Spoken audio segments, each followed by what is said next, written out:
Joining us live now to talk about it is Ben Gaskins, political science professor at Lewis and Clark College. Hello, Ben. Good morning.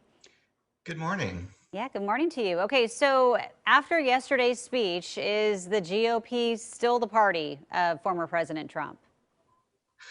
Well, all indications say that he is. He still commands a huge amount of loyalty among the Republican rank and file voters and Republican elites as well. But the thing to keep in mind is that 3 years is a long time in politics, and it's just unclear what is going to happen in that intervening time that could maybe weaken his position somewhat. And the thing that was most revealing to me about CPAC yesterday was that they took a straw poll of who the convention wanted to be the Republican nominee in 2024, and Donald Trump only got 55% of that vote. And we can't overinterpret that. It's not necessarily predictive, but the fact that he just got a bare majority shows that there are a lot of conservative activists who still approve of him and like him very much, but may be open and interested in looking at other candidates for president in a few years. So, Ben, who are some of those other candidates that, 45% of attendees might be looking at?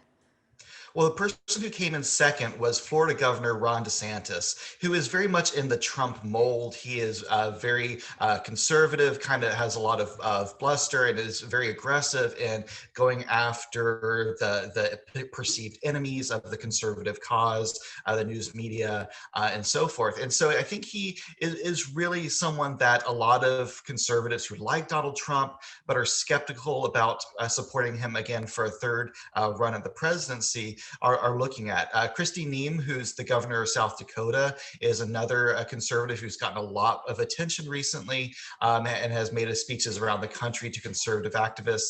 And those are the candidates that get the most support from the straw poll and the most attention, whereas people like Mike Pence, the former vice president, is down around 1% and really doesn't seem to have that hold over the conservative base that DeSantis does.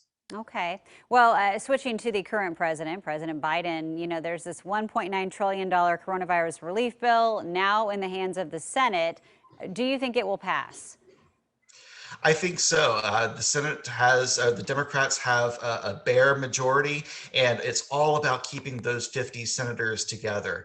And one of the reasons I think that the Democrats in the Senate haven't pushed harder to overrule the parliamentarian on the raising of the minimum wage is that was one of the issues that was really a sticking point for some of the more moderate Democrats. And now that that is no longer part of the coronavirus relief bill, I think it'll be easier for the Democrats to keep all 50 of their senators together. They're probably not going to pick off many, if any, Republicans, but as long as all 50 Democrats will vote together, and it seems like right now they will, then the bill is very likely to pass.